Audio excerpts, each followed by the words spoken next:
है kalau bau jawai ku jel da ye ku laga akhirnya udah aku sebera-bera ka ba kajakte am se gejai koyo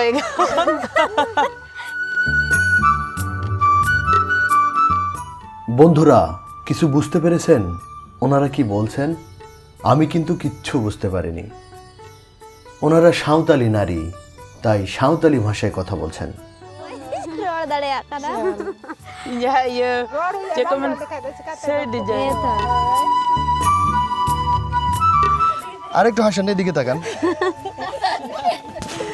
laga mana ya nu এটা কি বললেন? বলছি যে লজ্জা পাচ্ছি আবার বলেন তো, এটা কি বলেন, কি বলছিলেন? লাজা কানই লজ্জা কোনই মানে হলো লজ্জা পাচ্ছি পাচ্ছি। আজকে আমি আছি নাটোর জেলার বাগাতিপাড়া উপজেলার দেবনগর সাঁওতাল গ্রামে। আজকে আপনাদের দেখাবো বাংলাদেশের সাঁওতালি আদিবাসীদের জীবনযাপন এবং বিভিন্ন ধরনের রঙিন উৎসব। এই ভিডিওটি খুবই ইন্টারেস্টিং হতে চলেছে, তাই ভিডিওটি সম্পূর্ণ দেখবেন। আর এরকম ভিন্নধর্মী ভিডিও দেখতে চ্যানেলটি অবশ্যই সাবস্ক্রাইব করবেন।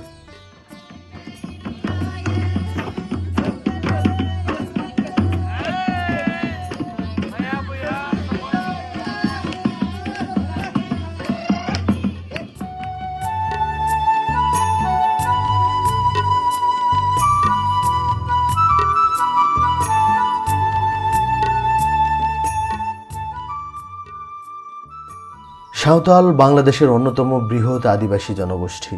তাদের বাসস্থান মূলত রাজশাহী, দিনাজপুর, রংপুর ও বগুড়া জেলায়। সাঁওতালরা অষ্টিক ভাষাভাষী আদি অস্ট্রীয় জনগোষ্ঠীর বংশধর।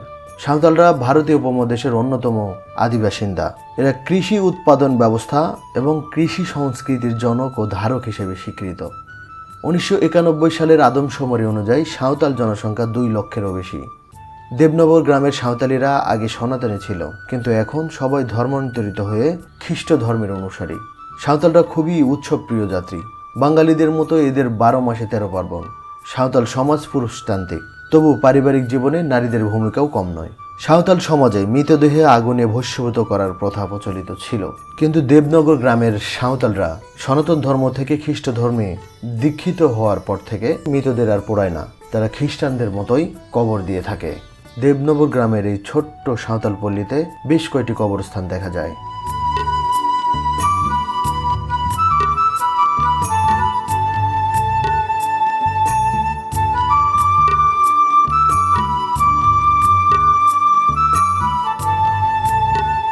সাঁওতালরা কৃষিকাজের পাশাপাশি অন্যান্য কাজও করে থাকে, যেমন মাছ ধরা, পশুপালন। পশুপালনের মধ্যে তারা গরু পালে এবং শূকর পালে।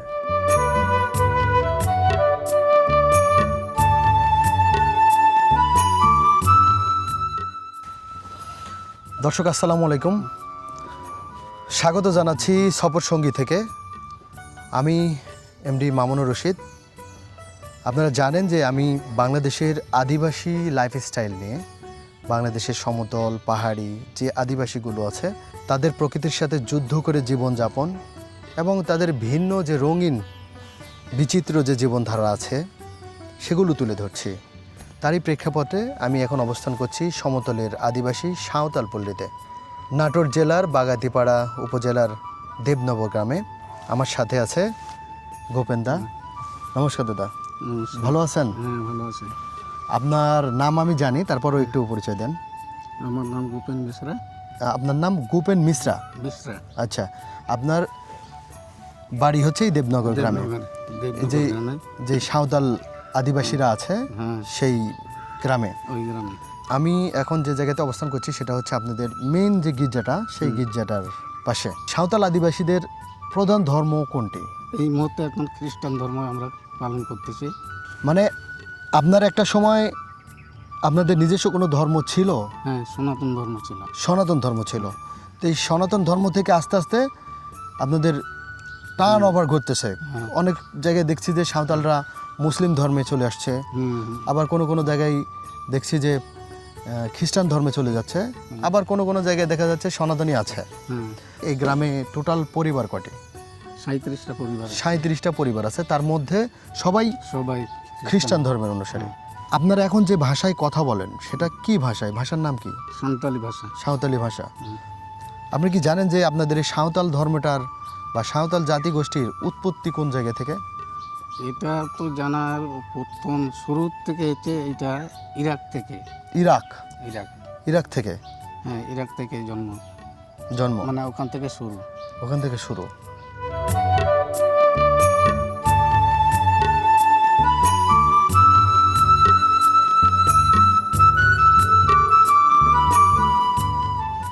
দাদা, আপনারা আগে তো সনাতনী ধর্মে ছিলেন, আপনারা খ্রিস্টান ধর্মে দীক্ষিত হলেন কত সালে বা কত বছর আগে?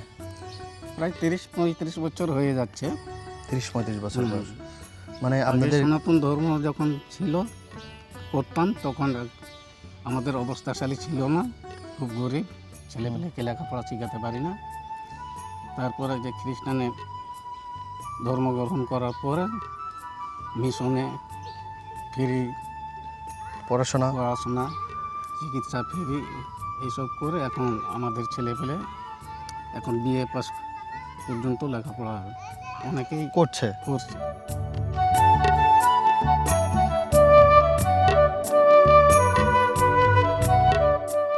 তোমার নাম কি? আমার নাম জেনিয়া। জেনিয়া? আগে পিছে কিছু নাই? আছে। কি?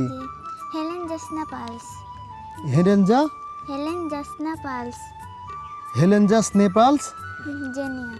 তোমার গ্রামের নাম কি? দেবনগর। এই গ্রামই তোমার? হ্যাঁ। আচ্ছা, তুমি কোন ক্লাসে পড়ো? ক্লাস 5-এ। ক্লাস 5-এ? কোন স্কুলে? ভবানীপুর স্কুলে। ভবানীপুর মিশনারি স্কুলে? হ্যাঁ। আচ্ছা।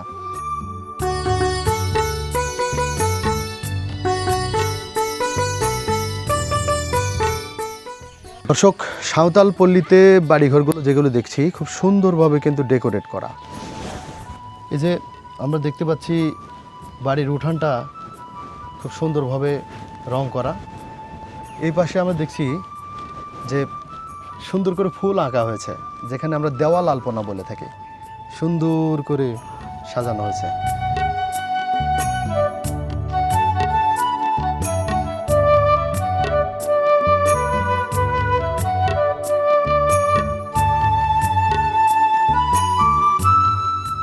দর্শক, আমি যে সাঁওতালপল্লীতে আছি তার ম্যাক্সিমাম ঘরে যে আলপনা করা আছে, দেওয়াল আলপনা, সেটা দেখুন কত সুন্দর লাগছে। আর এখানকার বাড়িঘরগুলো এত সুন্দরভাবে মাটি দিয়ে লেপে দেওয়া আছে, দেখে একদম অভিভূত হওয়ার মতো। দেখুন প্রত্যেকটা বাড়ির আঙিনা এবং দেওয়ালে সুন্দর করে লেপন করা আছে। আমরা এখানে দেখতে পাচ্ছি 2টা ছাগলকে খাবার দেওয়া হয়েছে। শীতের কারণে ছাগলের গায়ে কিন্তু কাপড় লাগানো আছে। এখানেও ছাগলকে খাওয়ানোর পাতা ঝোলানো আছে। এটা সম্ভবত বেগুন পাতা আর গাছের পাতা রয়েছে। আর বাড়ির সামনে দেখা যাচ্ছে মাচা, সেখানে অনেক সবজি চাষ হয়। এখন দেখতেছি পুঁই শাক চাষ করা হচ্ছে। আর নিচে যেটা দেখতে পাচ্ছি সেটা হচ্ছে মুরগির কুঠি বলি, এলাকায় কুঠি বলে। আসলে এটা মুরগির ঘর। এখানে রাত্রে মুরগি ঢোকানো হয়, দিনের বেলা ছেড়ে দেওয়া হয়, সেটা বিভিন্ন জায়গায় চড়ে বেড়ায়, খেয়ে বেড়ায়, দেশি মুরগি যেটাকে বলে। আর এখানে আমরা দেখতে পাচ্ছি একটা তেঁতুল গাছ।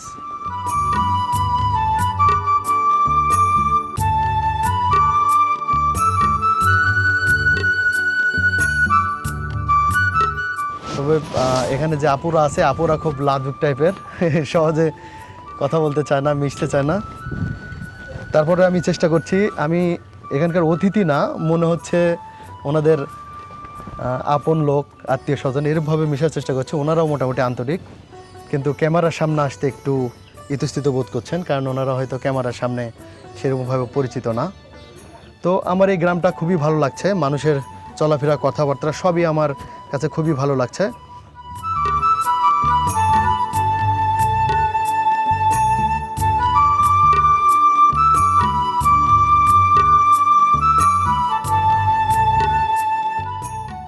কেমন আছেন? ভালো আছি। আপনার নাম কি? আমার নাম সন্ধ্যামণি হেমব্রম। সন্ধ্যামণি হেমব্রম। হেমব্রম। আসলে আমি নামগুলো শুনে মাথা সাজাতে একটু সময় লাগছে, কারণ এই নামগুলো একটু অন্যরকম। যেমন হচ্ছে আপনারা খ্রিস্টান ধর্মের। হ্যাঁ, ওটা যেন আমাদের টাইটেল বললাম। আচ্ছা, আজকে আপনাদের গ্রামে আসছি। আপনাদের কোনো মানে খারাপ লাগছে যে অন্য একটা মানুষ আসছে, এরকম কিছু লাগতেছে? না, ভালো লাগছে। ভালো লাগছে।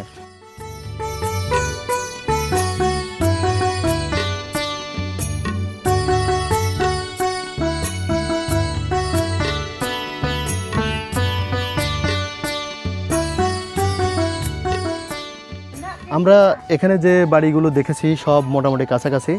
আমরা একটা বাড়িতে ঢুকবো এখন। কেমন আছেন? এটা আপনাদের বাড়ি? দর্শক, বাড়িটাকে খুব সুন্দরভাবে সাজানো হয়েছে, কারণ মেরি ক্রিসমাস ডে গিয়েছে একদিন আগেই।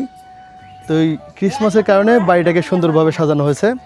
বাড়িতে বাড়ির লোকজন খুব সুন্দরভাবে বসে আছে, এখানে কাজকর্ম করছে।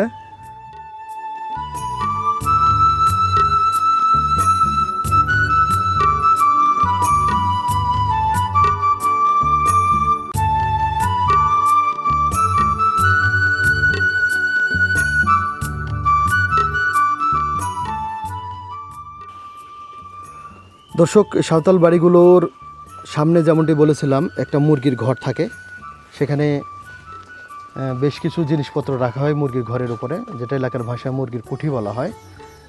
দৈনন্দিন জীবনে ব্যবহৃত ঝাঁকা, ডালি, ছোট বস্তা এগুলো সাজায় রাখা হয়। আর বাড়ির ভিতরে হাঁসগুলো যেগুলো থাকে সেগুলোকে খাইতে দেওয়া হয়। আমরা যেটা দেখছি এখন চীনা হাঁসের একটা দল, একে খাবার খাওয়ানো হচ্ছে, ধান খাইতে দেওয়া হয়েছে। তার সামনে আমরা দেখতে পাচ্ছি মাছ ধরার জাল, এই জালগুলো দিয়ে মাছ ধরা হয়। আর যদি বাড়ির ভিতরে প্রবেশ করতে চাই তাহলে দেখা যাবে বাড়ির ভিতরে গরুর গোয়াল, মানে প্রত্যেকটা বাড়ির ভিতরে গরুর গোয়াল থাকে। এই যে বাড়ির ভিতরে একটা গরুর গোয়াল, এখানে 2টা গরু রয়েছে। আর এখানে খাবার চারি আছে, এটা খাবারের যে জায়গাটা চারি বলে। আর এখানে তো দেখালামই হাঁস খাওয়ানো হচ্ছে। আর এখানে ছোট্ট একটি দোলনা বানানো হয়েছে, বাচ্চা কাচ্চা এই গাছে যে ঝোলানো যে দোলনাটা, এটা দিয়ে দোল খায়। এই গাছটি হচ্ছে একটা লিচু গাছ। আর বাড়ির ভিতরে যদি দেখি তাহলে সুন্দর নকশা করা, এই যে আমরা দেখতে পাচ্ছি দেওয়াল নকশা যেটাকে বলা হয়। আর এখানে একটা ঘর এবং এখানে থাকার ব্যবস্থা।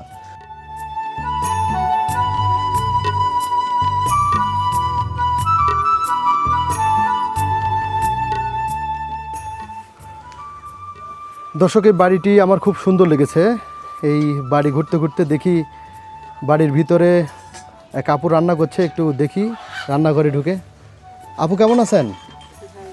আপনার নাম কি? শেফালি আপনার নাম। এখন কি রান্না করছেন?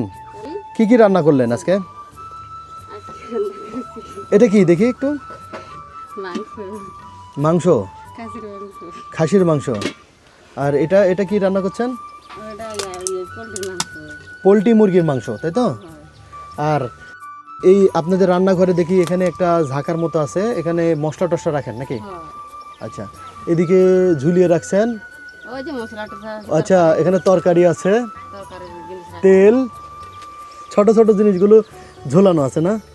আপনাদের বাড়িটা খুব সুন্দর সাজানো। এই যে এটা বসেন, এটা কি আপনার বসার যে জিনিসটা, এটা কি আপনার তৈরি করা? এটা হলো খড় দিয়ে তৈরি না? হ্যাঁ, পোয়ালি থেকে খড় বলে আর কি। তো রান্না বান্না করেন, খাওয়ার সময় আসলে খেয়ে যাবো কিন্তু। ওকে।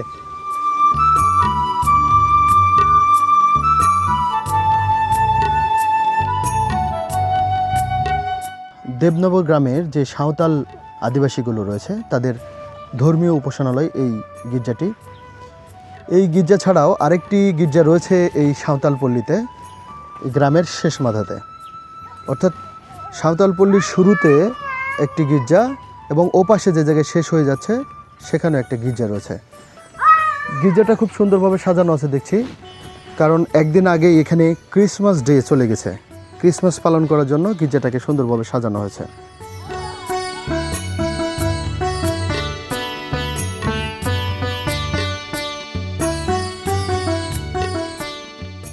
আমি যখন এই দেবনগর গ্রামে এসেছিলাম তখন এই গ্রামে একটি বিবাহ উৎসব ছিল। বিবাহ উৎসব দেখে আমি অভিভূত। যে কোনো সাঁওতালি বিয়েতে পুরো গ্রাম দাওয়াত করা হয় এবং পুরো গ্রামের সকল পুরুষ, মহিলা, বাচ্চা এই বিয়ের বাড়িতে উৎসবে মেতে ওঠে। বিয়ের বিভিন্ন ধরনের কাজকর্ম, রান্না বান্না, কাটাকাটি, প্যান্ডেল বানানো, এগুলোর জন্য কোনো ডেকোরেশনের প্রয়োজন হয় না। এই গ্রামের মানুষরাই স্বেচ্ছাশ্রম দিয়ে এই কাজগুলো এগিয়ে নেয়।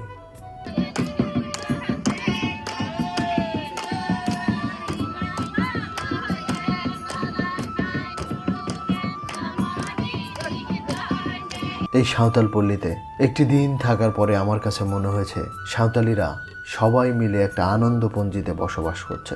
নেই কোনো ভেদাভেদ, নেই কোনো শ্রেণী বিভাগ। এরা সবাই সবার বাড়িতে, সবাই সবার ঘরে চলাচল করছে এবং সবাই একসাথে হই হুল্লোড়, হাসাহাসি এবং আনন্দ ভাগাভাগি করে নিচ্ছে। এটা যেন তাদের জন্য সাক্ষাৎ স্বপ্নপুরী।